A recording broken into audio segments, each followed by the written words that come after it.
Vse države, ki so na zemljevidu pobarvane modro, so članice NATO ali Severnoatlantske zveze. Med njimi je od leta 2004 tudi Slovenija. Da bi razumeli spor med NATom in Rusijo, moramo pogledati v zgodovino. Organizacija NATO je bila ustanovljena po drugi svetovni vojni leta 1949. V njej so se povezale članice tako imenovanega Zahodnega bloka. Veliko moč v njej so imele in jo še vedno imajo ZDA. Zelo pomembna in velika država v istem obdobju je bila Sovjetska zveza. V njej je bilo povezanih več republik, največja in najvplivnejša je bila Rusija. Vojaško pa je bila Sovjetska zveza z nekaterimi drugimi državami povezana v podobno zavezništvo, kot je bil NATO, imenovano Varšavski pakt.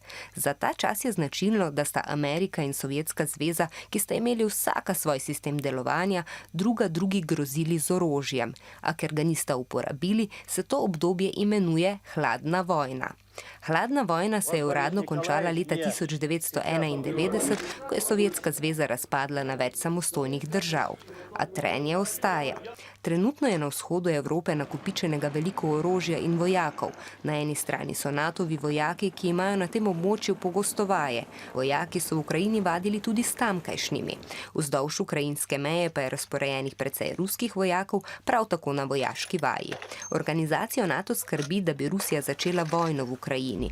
Rusijo pa motijo vaje NATO v vzhodnih državah Evrope in nasprotuje temu, da bi v NATO vstopile države, ki so Rusiji zemljepisno zelo blizu, še posebej Ukrajina. Sklicuje se na to, da je NATO ob koncu hladne vojne leta 1990 obljubil, da se ne bo širil na vzhod. Pri NATO pa trdijo, da so odprti za vse članice in da ima vsaka država pravico sama presojati o tem, s kom se bo povezala v zavezništvo.